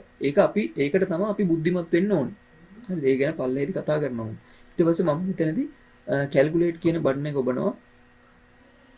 ඒක කළාට පස්සේ මට පේනවා මගේ මුදල් ශීඝ්‍ර විදිහට වර්ධනය වෙලා තියෙනවා. මෙතන ලක්ෂ 110ක වගේ මුදලක් මට අවුරුදු 20කදී ලැබෙනවා කියලා මෙතන දක්වලා තියෙනවා. හරිද? එතකොට මෙතන පේනවා ඇති කාලයත් එක්ක ශීඝ්‍රයෙන් මේ අපේ තියෙන මුදල් වල වටිනාකම නැත්නම් මුදල් ප්‍රමාණය වැඩි වෙලා තියෙනවා. එතකොට මේකේ මම තව දෙයක් පැහැදිලි කරනවා. දැන් අපි හිතමුකෝ දැන් අවුරුදු 20කටනේ මම මේ දේ කරුවේ. මම මේක කරනවා අවුරුදු 21කට. තව එක අවුරුද්දක් මම වැඩි කරනවා. මොකද වෙන්නේ කියලා බලන්න. දැන් මට තිබ්බේ අවුරුදු 20ට ලක්ෂ 110යි. හරිද? ඒක මතක තියාගන්න. එතකොට සෝම් කැල්කියුලේට් දෙනවා. ඊට පස්සේ පේනවා ඇති ලක්ෂ 110 120ක් බවට පත් වුණා. හරිද? ඒ කියන්නේ තව අවුරුද්දක් වැඩි වෙච්ච ගමන් මගේ ලක්ෂ 110 කියන එක ලක්ෂ 120 වුණා. ඒ කියන්නේ අවුරුද්දකට ලක්ෂ 10කින් මේ වටිනාකම වැඩි වුණා. හරි. එතකොට පේනවා ඇති මෙතන අපි මූලිකවම කිව්වොත් මෙතන සරලම දේ අපි ආයෝජනය කරන මුදල නෙමේ වැදගත්ම වෙන්නේ. කියන්නේ අපි ආයෝජනය කරන්න පටන් ගන්න මුදල නෙමේ වැදගත් වෙන්නේ. අපිට ආයෝජනයේ පවත්වාගෙන යන කාලය තමයි වැඩි වෙන්නේ. කාලය වැඩි වෙන්න අපි මූලිකව නැත්නම් ඉනිෂියල් ඉන්වෙස්ට්මන්ට් එක විදියට මූලික ආයෝජනයේ විදියට යොදවපු මුදලේ වටිනාකම සමහර විට 20 30 ගුණයකින් නැත්නම් 60 ගුණයකින් වැඩි වීමේ හැකියාව තියෙනවා. අපිට වැදගත්ම වෙන්නේ මෙතන මූලිකව පටන් ගන්න එක නෙමෙයි. අපි කොච්චර කාලයකට මේ දේ කරගෙන යනවද කියන කාරණා. එතකොට ආයෝජනයක් කරන්න කිසි වෙලාවක පරක්කු වෙන්න එපා. ඒකයි කියන්න දෙන එකම දේ. ආයෝජනයක් පුළුවන් තාක් කල් වැඩිපුර කරගෙන යන්න. කියන්නේ වැඩි කාලයක් කරන්න. ඒකෙන් හම්බෙන ප්‍රතිලාභය අවසාන අවුරුදු කීපය යද්දී ඒක දැන් මෙතනම් පෙවුණානේ ලක්ෂ 110ක් තිබ්බ එක ලක්ෂ 120ක් වුණා ඊළඟ එක අවුරුද්දක් තව වැඩිපුර අපි ආයෝජනය කරපු ගමන් හරිද එතකොට ඒ දේ හොඳට මතක තියාගන්න මෙතන ලක්ෂ 3කින් මේ මම උදාහරණයක් දැම්මේ පොඩිම දෙයින් පටන් ගන්න. පියා 5000ක් නම් පුළුවන් 5000කින් පටන් ගන්න. 5000කින් පටන් අරන් පියා 500 ගානේ ආයෝජනය කරන්න. හැබැයි මේ වත්කම ගැන හොඳ අවබෝධයකින් ඉන්න. හොඳ අවබෝධයෙන් ඉඳලා ඒක ගැන හොඳ දීර්ඝකාලීන හොඳ අවබෝධයක් තිබ්බොත් ඒකෙන් මුදල් කවදාවත් නැති වෙන්නේ නැහැ. හොඳ ආයෝජනයක් කෙරුවොත් දීර්ඝකාලීනව කවදාවත් අපේ මුදල් වර්ධනය වෙනව ඇරෙන්න අපේ මුදල් නැතිවීම සිද්ධ වෙන්නේ නැහැ. එතකොට මේ ටික තමයි මට කම්පවුන්ඩින් ඉන්ට්‍රෙස්ට් යටතේ කතා කරන්න උවමනා වුණේ. ඊට පස්සේ මම යනවා මගේ 6 වෙනි මාතෘකාවට. මෙතන මම කතා කරන්නේ ආයෝජනයක පවතින අවදානම් මොකක්ද කියන කාරණාව. හරි. දැන් මම මෙච්චර වෙලාම ආයෝජනය ගැන කතා කරුවා, කොටස් සිලඳපොළ ගැන කතා කරුවා, ක්‍රිප්ටෝ මුදල් ගැන කතා කරුවා, කම්පවුන්ඩින් ඉන්ට්‍රෙස්ට් කතා කරුවා. ඊට පස්සේ මොකක්ද මේ දැන් කතා කරන්නේ? මොකක්ද මේ අවදානමක තියෙන මේ ආයෝජනයක තියෙන අවදානම් මොකක්ද කියන කාරණාව තමයි මෙතනින් සාකච්ඡා කරන්නේ. මම මෙතන ලොකුවට දාලා දිනවා අවදානමක් රහිත ආයෝජන නොමැත. ඒ කියන්නේ ඕනම අපි ආයෝජනයක් කරුවොත් ඒකට අවදානමක් තියෙනවා. දැන් ගොඩක් කට්ටිය හිතන් ඉන්නවා බැංකුවක සල්ලි දැම්මොත් අවදානමක් නැහැ කියලා. ඇත්තටම අවදානමක් නැද්ද? අනිවාර්යයෙන්ම තියෙනවා. බැංකුවක සල්ලි දැම්මත් අවදානම කියන දේ තියෙනවා. මොකද බැංකුව බංකොලොත් තුනක් මොකද වෙන්නේ? ඒකට අපි දාපු සල්ලි. ඒකට තේරුම් ගත්තා හැකියි. බැංකුව කියන්නේ ව්‍යාපාරයක්. ව්‍යාපාර ඕනම එකක අවදානමක් තියෙනවා. ව්‍යාපාරයක් ඕනම වෙලාවක නැති වෙලා යෑමේ හැකියාවක් නැත්නම් පාඩු ලබන අවස්ථාවල් එන්න පුළුවන්. එතකොට ඕනම ආයෝජනයක තියෙනවා අවදානම. මම මෙතන දාලා තියෙන පළවෙනි කරුණ කියවගෙන යමු. නිසි අවබෝධයකින් තොරව ඕනෑම වත්කමක ආයෝජනයෙන් තම ආයෝජිත මුදලෙන් යම් ප්‍රමාණයක් හෝ මුළු මුදලම පාහේ නැති වී යාමට හැකියාව තියෙනවා. ඒ කියන්නේ අපි හිතමුකෝ දැන් කවුරු හරි කෙනෙක් ඇවිල්ලා කියනවා. කවුරු හරි කෙනෙක් කියලා ඇවිල්ලා යම් කිසි පුද්ගලයෙක්ට කියනවා මේ ඔයා කොටස් වලින් පොලේ මුදල් දාන්න නැත්නම් ඔයා ක්‍රිප්ටෝ කරන්සි එක මුදල් ආයෝජනය කරන්න නැත්නම් ඔයා විදේශ මුදලක් නැත්නම් ඊට කඩමක් මිලදී ගන්න ඔයාට මේ කාලෙ වෙද්දී හොඳ ප්‍රතිලාභයක් ලැබෙයි කියලා. එතකොට නොදන්න ඒ කියන්නේ හිතන්න නැති ආයෝජනයේ අවදානම ගැන දන්නේ නැති ඒ කියන්නේ කිසිම තැකීමක් නැති පුද්ගලයෙක් කරන්නේ අර මිනිස්සයා කියපු දේ අහලා දන්නේවත් නැති වත්කමක් මිලදී ගන්න. කිසිම දෙයක් ඒ වත්කම ගැන දන්නෙත් නැහැ. අර මිනිස්සයා විශ්වාස කරලා තමන් මහන්සියෙන් හම්බ කරගත්ත මුදල් උදාගෙන ඒ අවදානම් ආයෝජනය සිද්ධ කරනවා. මොකද්ද සිද්ධ වෙන්නේ? සමහර විට ඒක නිකන් අර අපි අර ඔට්ටුවක් දැම්මා වගේ. අපි දානවා මොකක් හරි දෙයක් සලකලා ඔට්ටුවක් දානවා මේක මේ පැත්ත තමයි දිරන්නේ කියලා. හරි ගියොත් හරි ගියා. නැත්තම් වැරදුනා. එහෙම කවදාවත් අර අපි කියන්නේ hard earned money බොහොම අමාරුවෙන් රස්සාවල් කරලා ආයෙත් අටපහ නෙමේ රෑ වෙනකන් රස්සා කරලා ඒ වයින් උපයාගත්ත වටිනා මුදල් ගිහිල්ලා කවුරුවක් කියන මිනිස්සෙක් ඉන්න ගිහිල්ලා දානවා දන්නේවත් නැති වත්කම. දාලා අන්තිමට මුදල් නැති කරගන්න. ඒ දේ කිසි වෙලාවක කරන්න එපා. නිසි අවබෝධයක් ඒ අපි ආයෝජනය කරන්න යන වත්කම් පිළිබඳ නිසි අධ්‍යාපනයක් ඒ ගැන දන්නේ නැත්නම් කවදාවත් ආයෝජනය කියන දේ ඒ වත්කම උදෙසා කරන්න එපා. ඒක තේරුම් ගන්න බැරි නම් ඒ වත්කමේ හැසිරීම ඒකේ මිල ගණන් උච්චාවචනයම ගැන කිසි අවබෝධයක් නැත්තම් ඒ ආයෝජනේ මුදල් යොදවන්න එපා. ඒකින්ද ආයෝජනය කරන්න කලින් ආයෝජනය කරන්න යන වත්කම පිළිබඳ හොඳ නිසි අවබෝධයක් ලබා ගැනීම අනිවාර්යයෙන්ම අවශ්‍ය වෙනවා. ඒක තිබ්බොත් මේ අවදානම් කියන එක ඉතා විශාල වශයෙන් අඩු වෙනවා. අවදානම රහිතම වෙන කාලයක් එන්න පුළුවන්. ඒ කියන්නේ හොඳම අවබෝධයක් තියෙන කෙනෙක් යම්කිසි වත්කමක මුදල් ලැබෙව්වයි කියලා හොඳම අවබෝධයක් තියෙන කෙනෙක්ගේ අවදානම ඉතාම අඩු වගයක් වෙනවා. හොඳ දැනුමක් තියෙනවා නම් ඒ වත්කම පිළිබඳව එයාගේ අවදානම අඩු වෙනවා. මොකද වත්කමේ මිල අඩු වෙන්න කාලයක් එනවයි කියමුකෝ ඉස්සරහට. අපි හිතමුකෝ සමාගමම කියන සමාගමක ලාභදායීතාවයේ ඉදිරි කාලයේදී අඩු වෙලා නම් දැන් මේ වෙතින් අඩු වෙලා නම් ඉදිරි කාලෙත් අඩු වෙන්න පුළුවන් නම් එයා කලින්ම දකින්නයි. කලින්ම දකින්නයි කියන්නේ ව්‍යාපාරය ගැන හොඳ අවබෝධයකින් ඉද්දී එයා අනිත් ආයෝජකයන්ට වඩා බුද්ධිමත් ආයෝජකයෙක්. එතකොට එයා අනිත් ආයෝජකයන්ට කලින් දකිනවා ඒ සමාගම ඉස්සරහා කාලෙදී කුමක් වෙයිද කියන කාරණා. එන්න ඒ දේ තමයි මම මේ මෙතන නිසි අවබෝධයක් කියන එකෙන් පැහැදිලි කරුවේ. එතකොට ඒ දේ සම්බන්ධව හොඳ අවබෝධයක් තිබීම අනිවාර්ය කරුණක් වෙනවා. ඊට පස්සේ මම අර කලින්ම සාකච්ඡා කරපු කරුණු ආයෙ දාලා තියෙනවා. කිසියම් පුද්ගලයෙකු කියෝ පමණින් හෝ හදිසි මුදල් අවශ්‍යතාවයක් උදෙසා ආයෝජනයේ මුදල් අහිමි වුණක් සිද්ධ වෙනවා. ඒ කියන්නේ සමහර කට්ටිය ඉන්නවා මේ ආයෝජනයට මුදල් යොදවනවා. ආයෝජනය කරන්න ගන්න මුදල් ඒ කියන්නේ කොහෙන් ලැබුණද නැත්නම් මොන මුදල්ද යොදවන්නේ කියලා අහපුවම කියනවා මම ලෝන් එකක් ගත්තා මේ මගේ නිවස හරි මොකක් හරි ඉඩමක් හරි මිලදී ගන්න මම ඒක තමයි මේ දැන් මේ ආයෝජනයට යොදවන්නේ කියලා කියනවා. එතකොට කවදාවත් ආයෝජනය කියන එකට Tamanට සාමාන්‍ය ජීවිතයේදී වියද පැහැදම් කරන්න තියෙන මුදල් යොදවන්න එපා. ඒක පළවෙනියෙන්ම කියන්න ඕන දෙයක්. අපි හිතමුකෝ දෛනිකව දැන් සරලම දෙයක් ගමුකෝ. අපි ගන්නවා අපි සාමාන්‍ය ජීවිතේ ජීවත් වෙන්න බඩු මිලදී ගන්නවා, කෑම බීම ඒ වගේ දේවල් ගන්නවා. ඒ වගේ දේවල් ඒ වගේම අපේ දැන් මොකක් හරි ලෙඩක් දුකක් ඇතිවුනොත් ඒවට තියාගෙන ඉන්න මුදල් තියෙනවා. අන්න ඒ වගේ මුදල් මේ ආයෝජනය කියන දෙයට යොමු කරන්න එපා. දැන් අපි හිතමුකෝ අපි රුපියල් ලක්ෂයක් අරන් ගිහිල්ලා කොටස් වෙළඳ පොලේ සමාගමක ආයෝජනය කරනවා. හරි ඒ දැන් ඔය ආයෝජනය කරුවේ අර මට මේ දෛනිකව අවශ්‍ය වෙන මුදල් ප්‍රමාණයක් තමයි දැන් මම ආයෝජනය කරුවේ.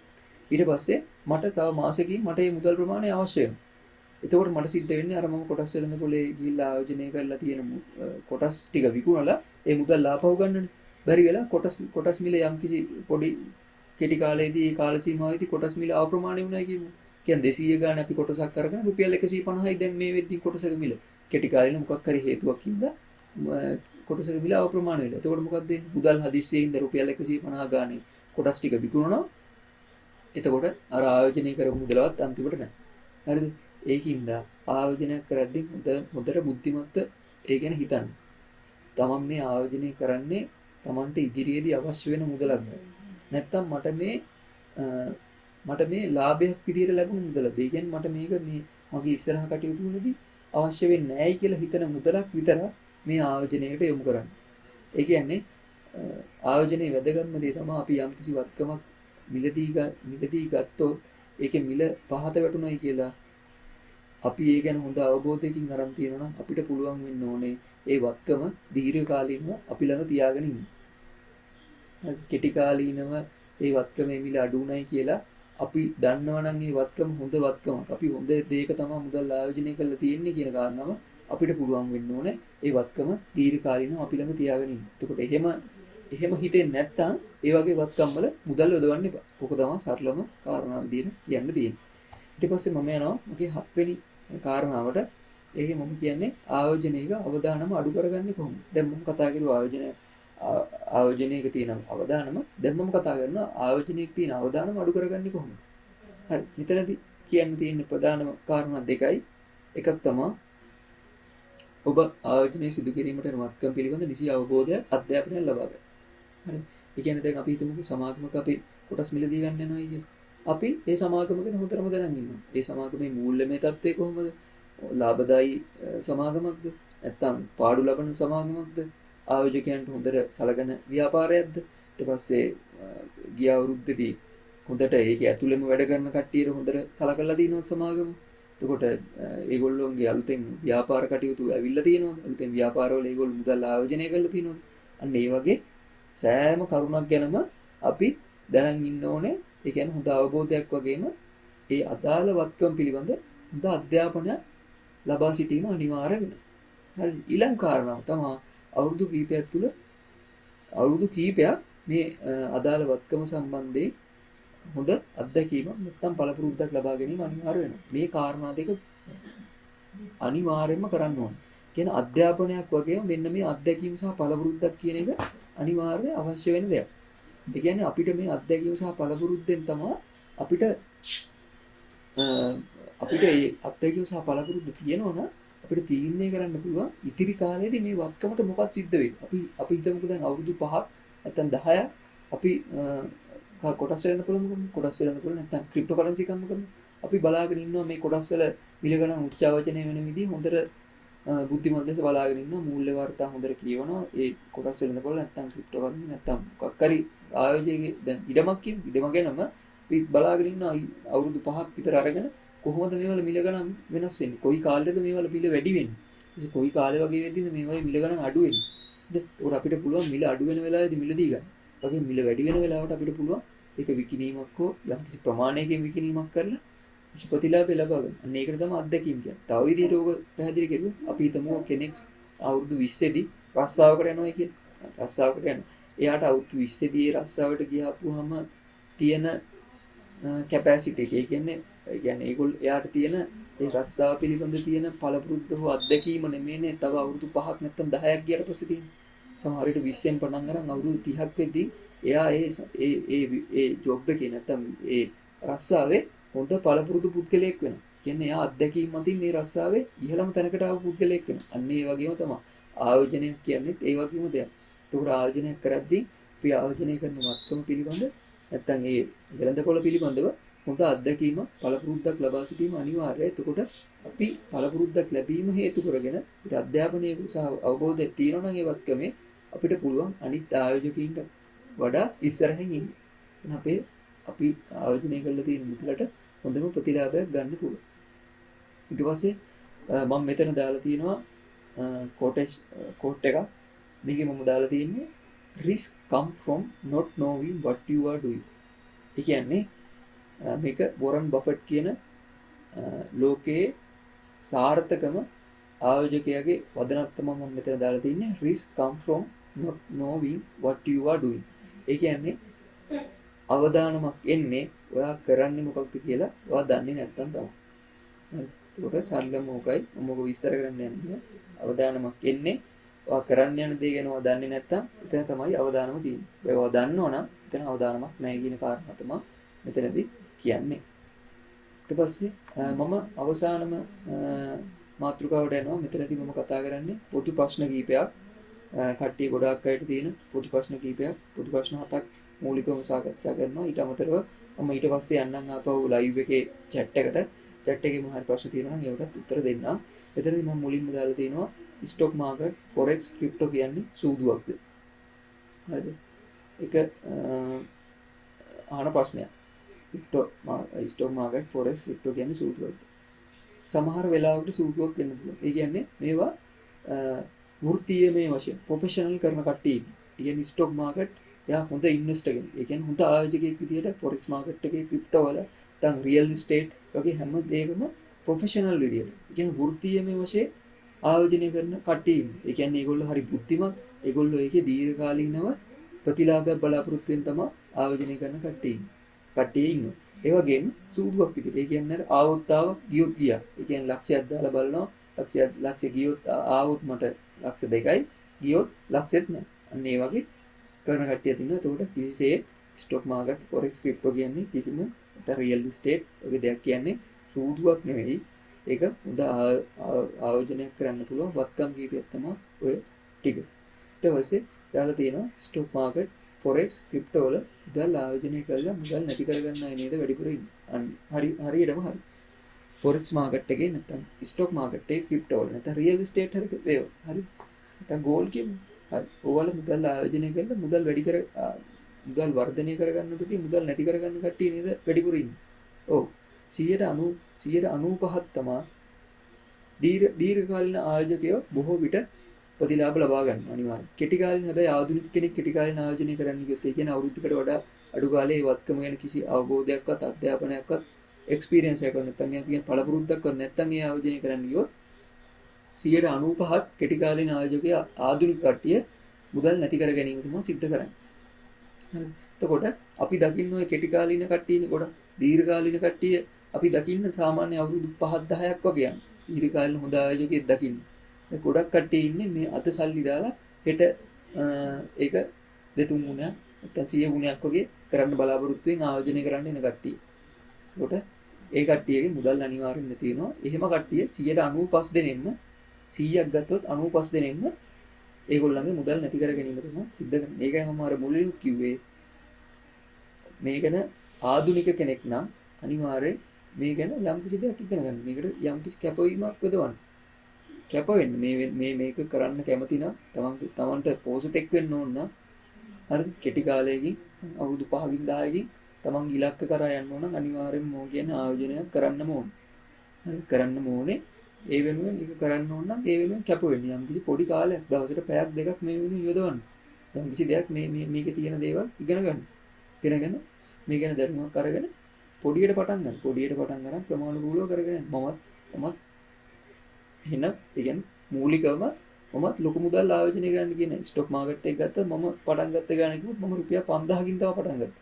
5000කින් පටන් අරගෙන ක්‍රමානුකූලව අපිට පුළුවන් අපේ අත්දැකීම් සහ අපිට පුළුවන් සමාගම් ගැන හොඳ අවබෝධයක් ගන්න මූල්‍ය වාර්තා කියවනවා ක්‍රමානුකූලව ඉගෙනගෙන ඊපස්සේ ටෙක්නිකල් ඇනලිසිස් ඒ කියන්නේ මූල්‍ය අපිට පුළුවන් ඒ සමාගම කලින් අවුරුදු වල කොච්චර මිල ගණන් යටතේ තිබ්බේ ඒ වගේ දේවල් අපිට අවබෝධ කරගෙන අපිට ඒකෙන් වැඩිම ප්‍රතිලාභය හම්බෙන කොටසක් ගන්න පුළුවන් මිල ගණන් අපිට දැනගන්න පුළුවන්. දැනගෙන ඒ මිල ඒ අත්දැකීම්ත් එක්ක අපිට පුළුවන් ක්‍රමානුකූලව අපේ ආයෝජිත මුදල වැඩි කරගෙන යන්න.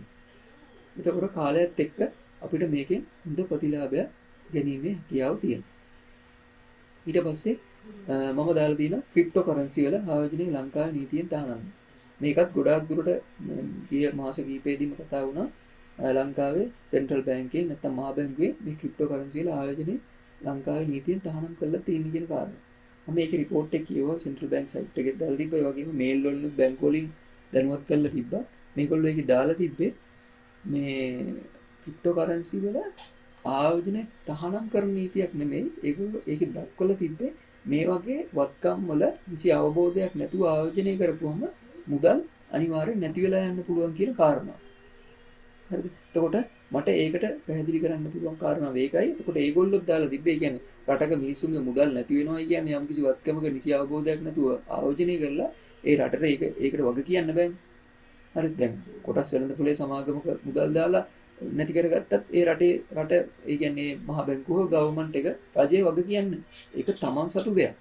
හරිද? එතකොට ඒ ගැන නිසි අවබෝධයකින් ආයෝජනය කිරීම තමයි බුද්ධිමත් ආයෝජකයෙක් විදිහට කරන්න ඕන දේවල්.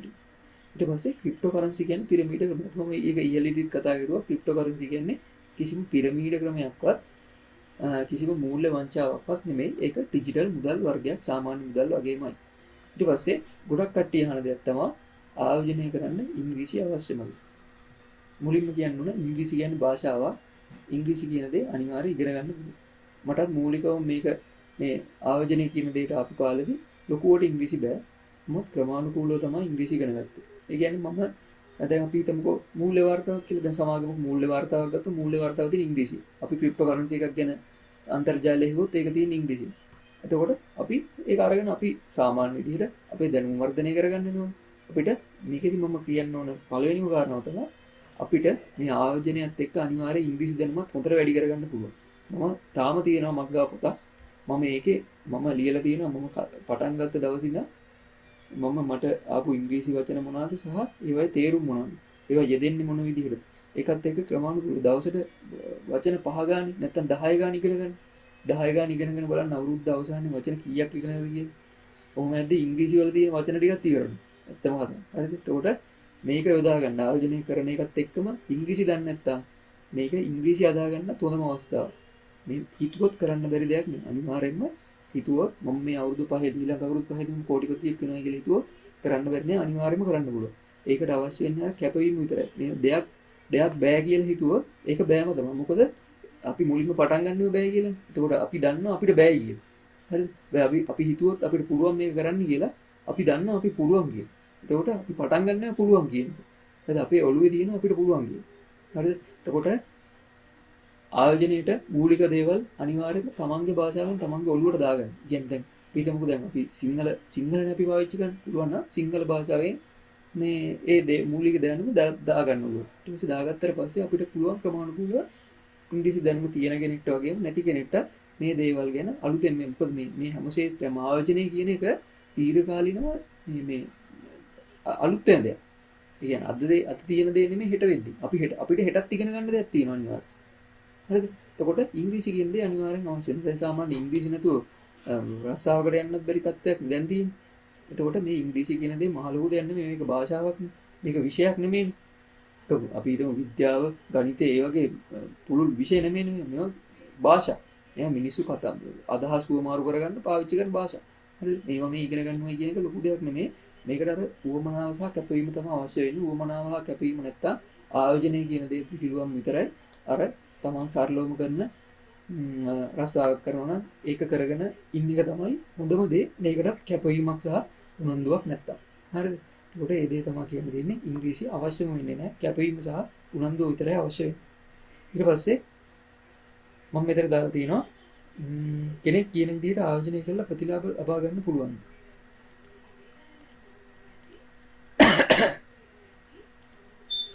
මේක මම උඩදී පැහැදිලි කරුවා.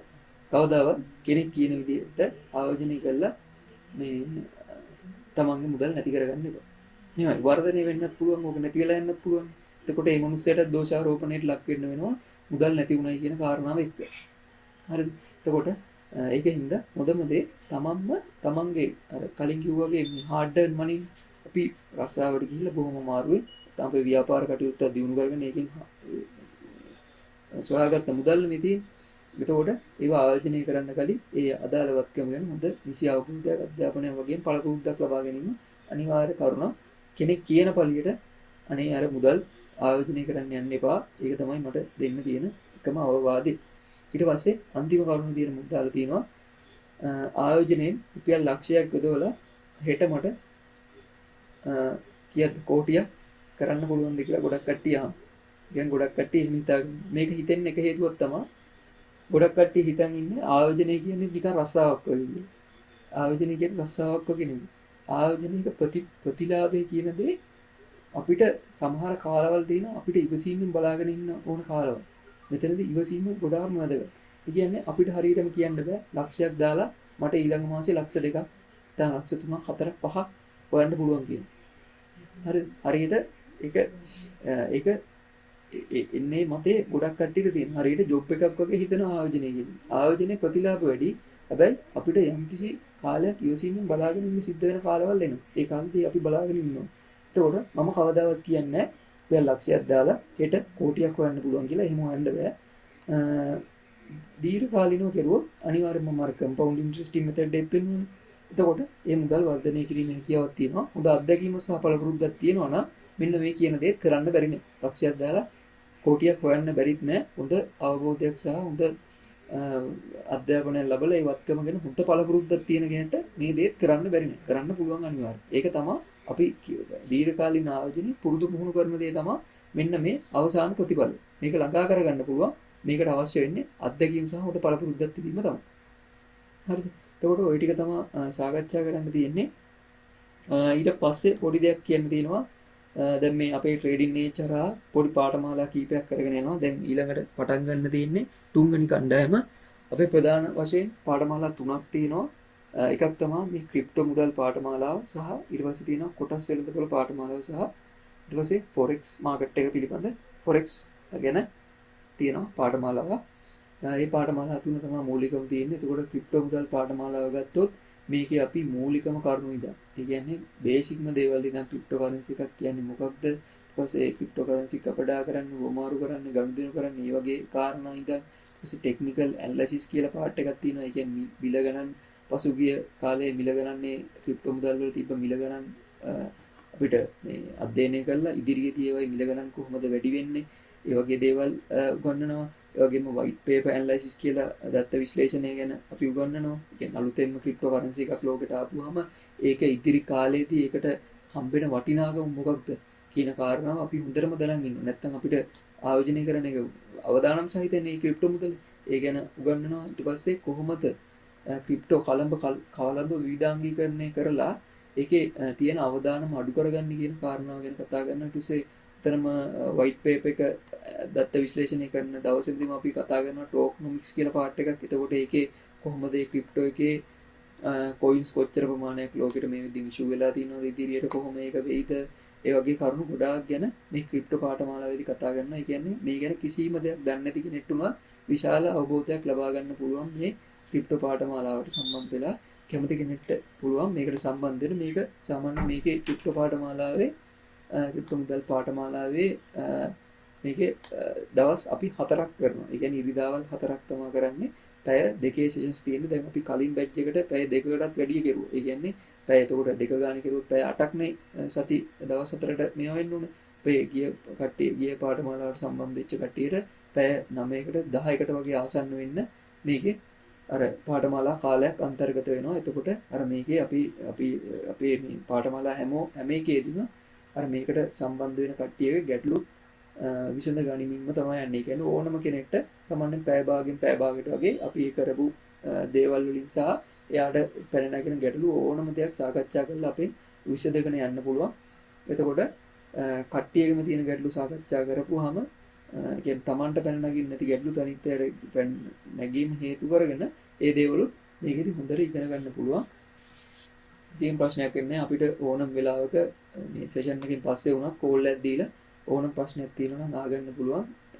ඒ දේ කියන්න ඕන කියන කියද්දි ඊට පස්සේ කොටස් වෙනකොට ගත්තොත් කොටස් වෙනකොට ඒකේ දවස් 6ක් පාඨමාලාව තියෙනවා. ඒකෙත් මූලිකම කරුණු ඉඳන් කොටසක් කියන්නේ මොකක්ද කියන කාරණා දැන් මම අදත් කතා කරුවා. ගේ මූලිකම කරුණු වල ඉඳන් කොහොමද කොටස් වෙනකොට පිවිසෙන්නේ, මූලිකව කොච්චර මුදලක් ආයෝජනය කරන්න ඕනද, මේ වගේ පොඩිම කාරණා ඉඳන් ඊට අපි කතා කරන දීර්ඝකාලීන හොඳ සමාගමක් තෝරගන්නේ කොහොමද? ඒ වගේ සමාගමක මූල්‍ය ප්‍රකාශනයක්, මූල්‍ය වාර්තාවක් අරගෙන වාර්ෂික සමාගම් වාර්තාවක් අරගෙන ඒකේ අපි බලන්න ඕන සමාගම අර කලින් කිව්වා වගේ මේක ලාභදායී සමාගමක්ද? අපිට ආයෝජකයන් හොඳට ගෙවනවද? ඒගොල්ලන්ගේ ව්‍යාපාර පුළුල් කරගෙන තියෙනවද? මේ දේවල් අපිට පුළුවන් මේ මූල්‍ය වාර්තාවකින් හොඳ කියන්නේ හොඳ ඒ කියන්නේ හොඳ දැනුමක් ලබා ගන්න පුළුවන් ඒ සමාගම ගැන. ඊට පස්සේ ඒකේ ටෙක්නිකල් ඇනලිසිස් කියන පාර්ට් එක කොටස් මිල පුරෝගතනයන් කියන කොටස අපි සාකච්ඡා කරනවා. ඊට පස්සේ මේකෙදී අපි අන්තිමටම සාකච්ඡා කරනවා මේ දෛනික වෙළඳාම. අර මම කිව්වේ ඒ කියන්නේ දෛනිකව අපි යම් කිසි කොටසක් මිලදී අරගෙන දෛනිකව මේක විකිණීම් වගේ කොහොමද ප්‍රතිලාභ ලබා ගන්න සහ පිටරට කොටස් වෙනද බලන්න. foreign stock exchanges ගැන අපි මෙතනදී සාකච්ඡා කරනවා. ඒ පිටරට තියෙන කොටස් වෙන පොළවල් වල මුදල් ආයෝජනය කරන්න කියන කොහොමද කියන කාරණාවත් මේකේ සාකච්ඡා කරනවා. කොටස් වෙනකොට පාඨමාලාව ගැන කිව්වොත් ඒකේ දවස් 6ක් කොටස් වෙනකොට පාඨමාලාව තියෙනවා. සාමාන්‍යයෙන් පැය 14කට 13කට 14කට වගේ ආසන්න කාලයක් ඒකේ පාඨමාලා කාලයක් අන්තර්ගත වෙනවා. ඒකෙත් අර කලින් වගේම සියලුම ප්‍රශ්න වලට උත්තර දෙන ගමන් තමයි යන්නේ. එතකොට ඕනම ප්‍රශ්නයක් ඒ වෙලාවෙදිම අහන්න පුළුවන්. මයික් එක ඔන් කරලා Zoom මරා තමයි පැවැත්වෙන්නේ. මයික් එක ඔන් කරලා ඕනම කෙනෙක්ට ප්‍රශ්නයක් අහන්න පුළුවන්. ඒ වෙලාවෙදිම ඒකට උත්තරේ දෙනවා. ඊට පස්සේ විශේෂම දේ තමයි අපේ මේ පාඨමාලාවලට සම්බන්ධ වෙන කට්ටියගේ අපේ වෙනම සමූහයක් තියෙනවා, ට්‍රේඩින් එජ් සමූහය. ඒකට ඇඩ් කරනවා. ඒ කියන්නේ ඒකට යොමු කරනවා මේ පාඨමාලා අවසන් වුණාට පස්සේ. එතකොට ඒකෙදි විවිධ කරුණු අපි සාකච්ඡා කරනවා. මොන හරි වැඩි විස්තර ඒ කියන්නේ අපි ඉස්සරහට අපි පවත්වාගෙන ආයෝජනය අපි වෙනස් කරන්න ඕනද, ඉස්සරහා කාලේදී ඒකට මොකක් වේද කියන කාරණාව අපිට මූලික මේ දැනගන්න ඕනේ. ඒ වගේම අපේ අත්දැකීම් එක්ක අපිට පුළුවන් ඒකට අර මේකට එන ආධුනික කෙනෙක්ට හොඳ මඟ පෙන්වීමක් කරන්න. ඒකට ඒකට තමයි මේ සමූහයටත් ඒ අපේ පාඨමාලා කරන කට්ටියව ඇතුළත් කරගන්නේ. ඒකට ඒකාරාත් ඕනම දෙයක් සාකච්ඡා කරන්න වගේම අපෙන් ඕනම දෙයක් ඕනම වෙලාවක මේ අහලා දැනගන්න පුළුවන්. ඒකට ওই ටික තමයි කියන්න තියෙන්නේ. කැමති කෙනෙක් ඉන්නවනම් මේකෙන් යම්කිසි දෙයක් ඉස්සරහදී කරගන්න පුළුවන්. දැන් මම මේ කතා කරපු දේවලුත් එක්ක යම්කිසි අවබෝධයක් ලැබිලා මේකත් එක්ක ඉස්සරහදී යම්කිසි දෙයක් තමන්ගේ ජීවිතේට තමන්ගේ පවුලේ යන්නේ යම්කිසි ආයෝජනයක් කරන්න පුළුවන් කියලා හිතෙනවා නම් අපේ පාඨමාලා සඳහා යොමු වෙන්න පුළුවන්. ඒකට කිසිම කෙනෙක්ට බලකිරීමක් නැහැ. තමන්ගේ කැමැත්ත සහ මේ ගැන කැමැත්තක් ඒ කියන්නේ මේකට කැප වෙලා මේ දේ ඉගෙන ගන්න අවශ්‍යතාවයක් තිබ්බොත් අනිවාර්යෙන් අපිව දැනුවත් කරන්න. ඒකට අපිට පුළුවන් ඒ වෙනුවෙන් මඟ පෙන්වීමක් කරන්න. මොකද දැන් ඊළඟ ඉරිදා ඉඳන් අපේ මේ පාඨමාලා කීපෙම පටන් ගන්නවා. ස්ටොක් කොටස් වෙනකොට පාඨමාලාව සෙනසුරාදා ක්‍රිප්ටෝ මුදල් පාඨමාලාව ඉරිදා දවසේ පටන් ගන්න දිගටම යනවා. ඒකට සාමාන්‍යයෙන් තව මාස දෙකක් වගේ යනකම් ආයෙ කිසිම පාඨමාලාවකට මේ පුද්ගලයාට ඇතුළත් වීමේ කියාවක් නැහැ. ඒ වගේම ගෙයිමේ පහසුකම් තියෙනවා. එකපාර මේ මුළු මුදල්ම ගෙවන්න ඕනේ නැහැ. ඒ කියන්නේ අපිට කෝල් එකක් දීලා දැනගන්න පුළුවන් මේකට කැමැත්තක් දක්වන කෙනෙක්ට. ඊට පස්සේ ඒ ටික තමයි කියන්නේ අපේ ෆෝන්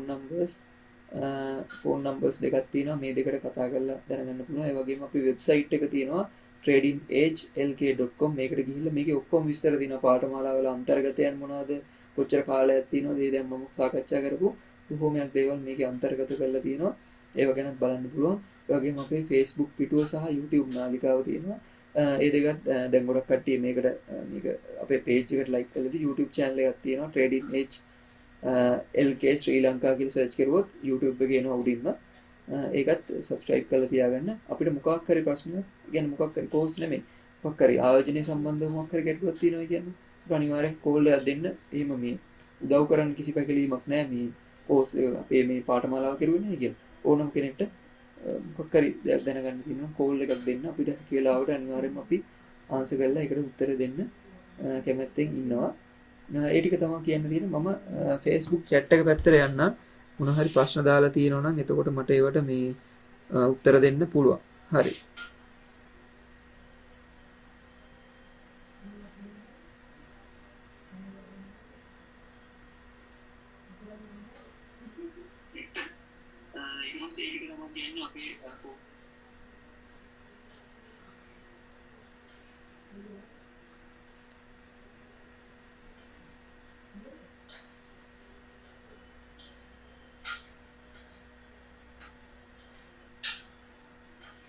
හරි ලොකුවට ප්‍රශ්න කවුරුත් දාලා නැහැ.